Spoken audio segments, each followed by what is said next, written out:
Howdy, Ram fans, and welcome to the Monday Night Sports Show. I'm Ethan Berg.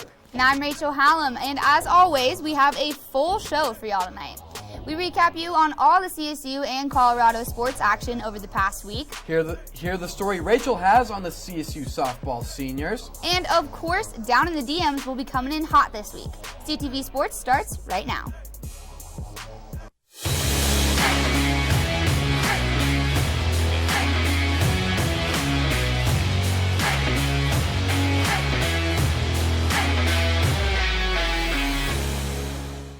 You may have noticed that Moby has not heard the dribble of a basketball in weeks, since February 6th.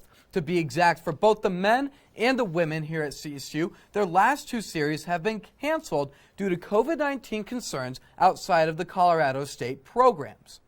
In back-to-back weeks, the two squads lost their series against the University of New Mexico and Nevada. However, Coach Medved's squad lost an extra game that would have been played against the cousins down southeast in Greeley, the University of Northern Colorado. Now, with the conference tournament just around the corner and with both teams on the bubble for the NCAA tournament, every single game is precious. What are your thoughts on that, Rachel? I mean, you said it. Every single game is precious, and it really does suck for both of these teams that they haven't even had the opportunity to play, and with the idea that it's not even their fault in the first place, too. Well, and especially for this men's team, because really the matter of the fact is that in the Mountain West women's basketball, it's a one-seed conference. So whoever wins that is going to the tournament. And right now, CSU's women hold the top spot and the top seed in the Mountain West tournament. If they win both of their games at the end of the season, they'll remain that top seed. But for the men, the Mountain West could potentially be a four-team conference. So you need to keep adding games. And honestly, remaining stagnant like they have for almost the past 2 weeks might possibly spell their end and not get a bid to the conference or to the NCAA tournament. Exactly. So hopefully they can get some more games going and nothing more gets canceled or postponed. It would be very beneficial for that team, first of all. And while all of basketball was canceled, fortunately for Rams fans, CSU volleyball went on. But unfortunately for Colorado State faithful, it did not go the way they wanted. Now let's take a look at the first matchup between the Rams and the UNLV Rebels on Thursday in Moby Arena. To start off, we have the serve from the UNLV Rebels. Sierra Zimmerman with a beautiful set to Kennedy Stanford, who slams it down onto UNLV. Again, here we have Zimmerman with another beautiful set. Kennedy Stanford proving her place on the court.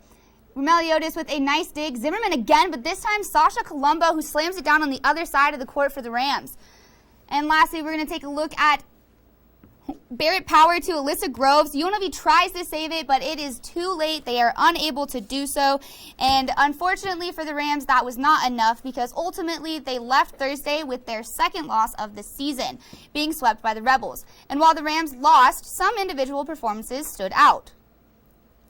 Brianna Reynolds put in 11 kills on the night, leading the Rams and reaching double digits for just the fourth time this season. Alexa Meliodas left with 21 digs, her season high, and Sierra Zimmerman had 28 assists and 7 digs on the night. Now, on to Game 2 on Saturday. Let's welcome ourselves back into Moby Arena here in just a moment.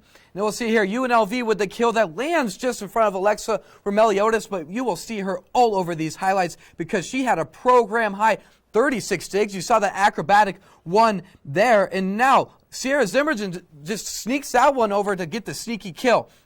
Meliodas receives the serve, but Van Liefde into the double block, and now Hudson digs it over to Colombo for the kill. And the Italian gets a point on the boards for the Rams, but it's all about defense, and UNLV is proving that on the tough dig. Now Brianna Reynolds is into the double block again, and the Rams would drop it 1-3, the record now 3-3 on the season, now 3-3 on the season. Along with her program record 36 kills, Meliodas also tallied 5 aces. The main issues, which never really has been an issue in the past, is the Rams' offense. They hit a mere 11% compared to UNLV's 24%. Well, this is definitely tough to watch. I mean, it's not typical to see the Rams volleyball team lose so much. But, I mean, you have so many freshmen on this team. They're all really young, and that's not a bad thing. You have a lot of growth that they can do, and they have a lot of veterans that can still help them out and get them to a place where they can feel comfortable in their division. I mean, honestly, right now, sitting at 500 is probably where the best spot they could be right now. It's all going to come down to Tom Hilbert's cultivation of a young team. Yeah, they had a lot of pressure coming on them when Mountain West named them the top seed for this season, but we'll see what they can do with that. All right, well, moving back to the basketball court, the Denver Nuggets made the trip out east to face off against the Cleveland Cavaliers last Friday. To start off, you have Jokic to MPJ under the basket for an easy dunk, the very first points of the game. Denver Nuggets go up early first. Cavs trying to get something started on the move, but Jamal Murray steals from Colin Sexton, takes it all the way to the basket by himself. Nice little slam dunk for himself there, too. Now you have Jokic again trying to find some help, and he finds MPJ on the outside with a nice three, adding to his 22 points on the game. He was just going off there, too. But Jokic trying to find some help again, and it's none other than Jamal Murray with a beautiful three. And the Nuggets would leave Cleveland with a victory in their back pocket, beating the Cavs 120-103 and handing them their 9th straight loss. While the ever-so-powerful Nikola Jokic had a triple-double on his birthday, might I add, no big deal, the star for the Nuggets was Jamal Murray, who carried Denver to a win with a career best of 50 points. Michael Porter Jr. was big for the Nuggets as well, scoring 22 points, pulling in 7 rebounds and 1 assist. On the other side, Cleveland's best performer was Colin Sexton with 23 points. The Nuggets went on to play again yesterday. Ethan, tell us what happened there. Well, you would think after beating up the Cavs, things would go pretty similar against the cellar dweller Atlanta Hawks, right? Well, yesterday's game was a bit of a different story down in Atlanta.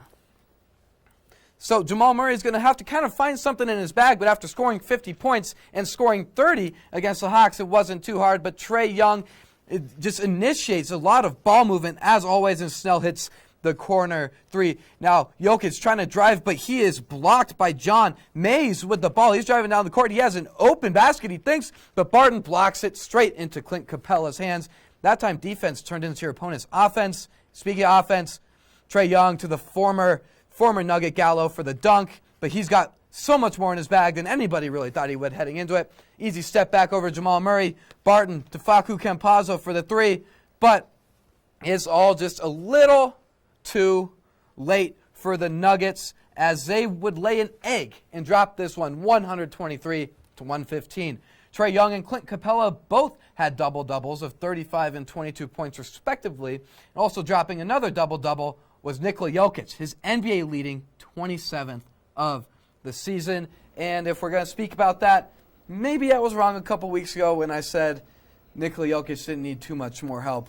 It's starting to become obvious when you get smacked, basically, by the Atlanta Hawks. Yeah. There's still great players on this team. I mean, last week we talked about it. Jokic gets 50 points and they still lose a game. Murray gets 50 points in one game. They beat the Cavs. He gets 30 in the next game. They still lose a game. I mean, they're getting points on the board. That's the thing. The difference is their defense. They need to keep that up. No way a team should be 16-14 when their center has 27 straight double-doubles. That just does not make sense. All right, well, hockey season is in full swing, and the Colorado Avalanche have been making their mark on the NHL season.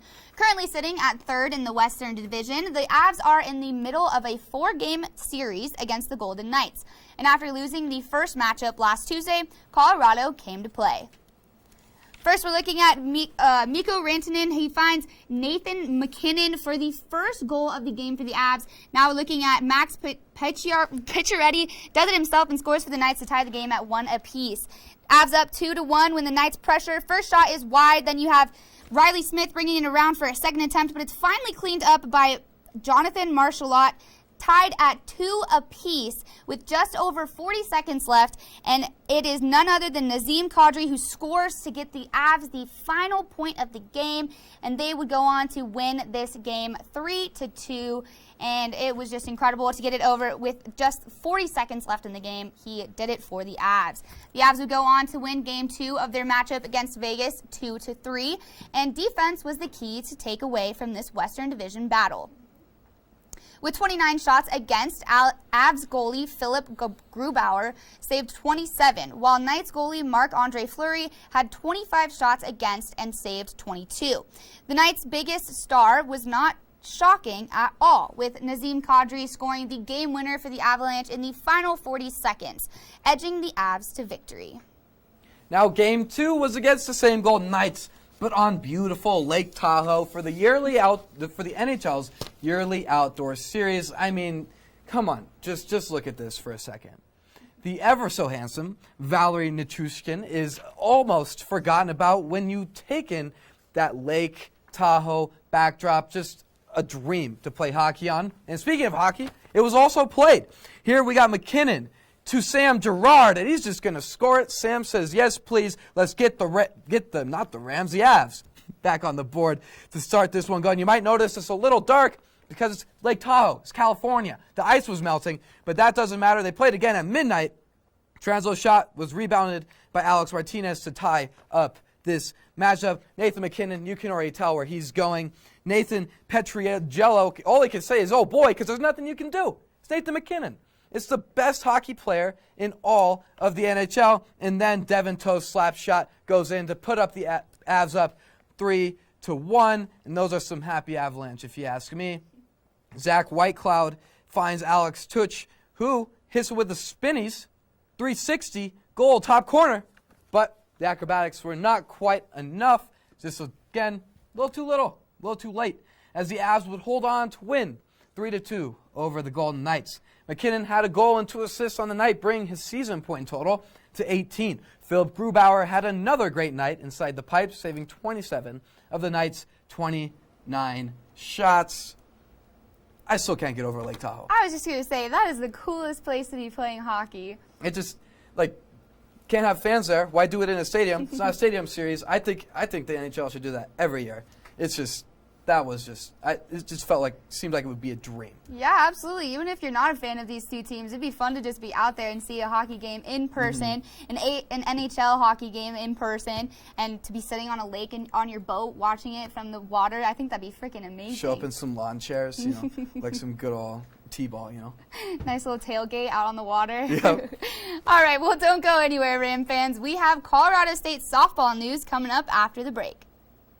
Welcome back from the break, Rams. Let's talk some tennis. While there has always been and probably always will be a debate on who the greatest athlete of all time is, and while I have my own opinions, Ethan probably has his own opinions, and so will everybody else, there is no denying that Serena Williams deserves to at least be a part of that conversation. But recently, one of her competitors has been showing why she may be next up. For the past couple of weeks, the Australian Open has been in prime time, and the Queen has actually fallen to someone she knows all too well. Naomi Osaka has just won her second Australian Open, and she had to step on quite a few toes to get there, including Serena's.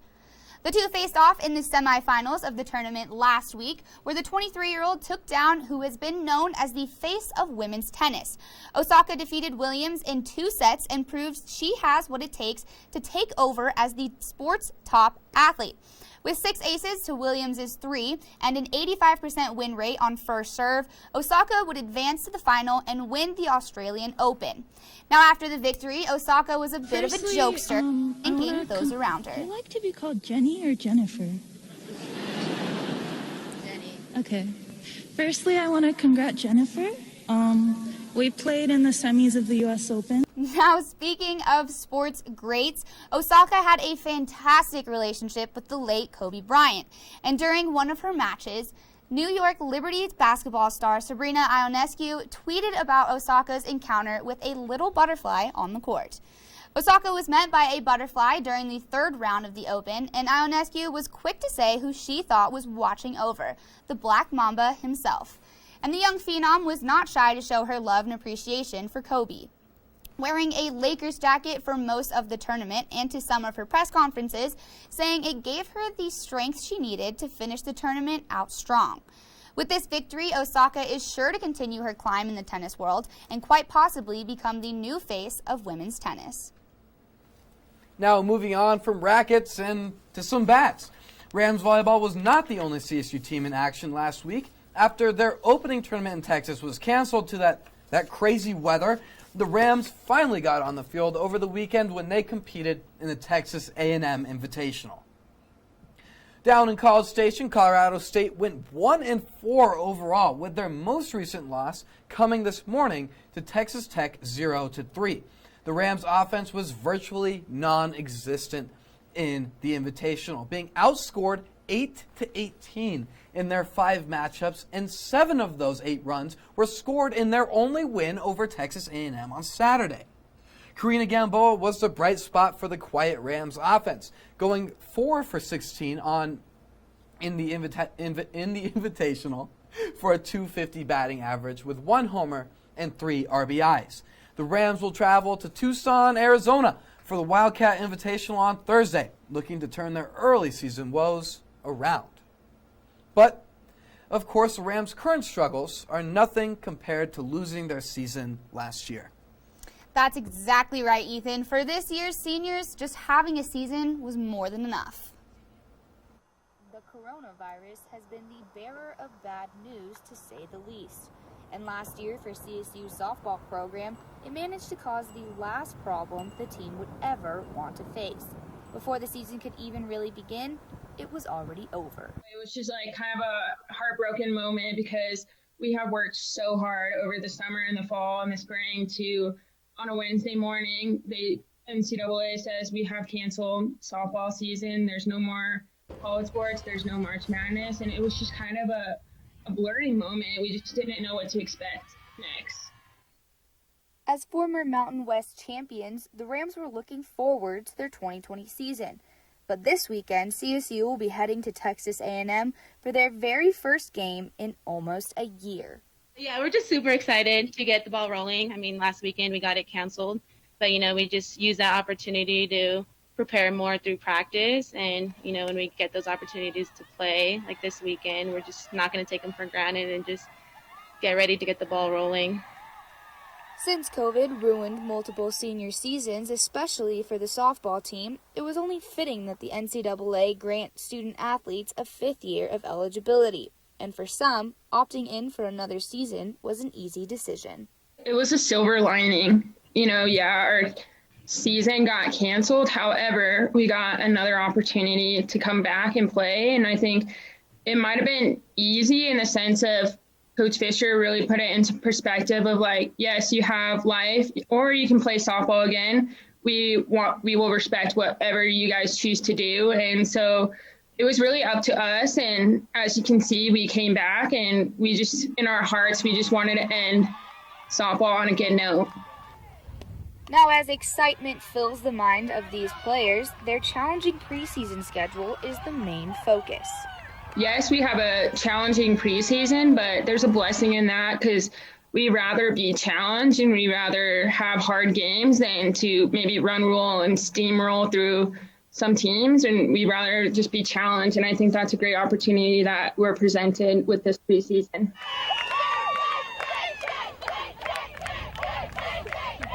Well, I love what Haley said there about, finding the silver linings, because that's really what, all of us have been doing for the past, almost a year now, Yeah, they talked a lot about that, how it was great that they had this opportunity to come back, but when I asked that question of the idea, was it really easy to come back, both of them were kind of hesitant in the idea that, yeah, it was easy, but at the same time, like, we had other things that we were planning to do after softball this year. Both of them now, Corinna and Haley, are both graduate students, so they're figuring out their place in this crazy, messed up time that we're living right now. And having all those freshmen come on this season as well, they have 7 new freshmen on this team. Wow. And having them, it's just giving the seniors and the graduate students a chance to be a mentor again and to realize that, like, you don't get this moment all the time. So they're trying to help others realize that they're not going to have this opportunity all the time, too, because they've experienced it themselves. They've lost it already. You got to cherish it. Yeah, exactly. Well, you know, just like last year's softball, seniors do not even think about leaving. Ram fans, Down in the DMs is coming up after the break.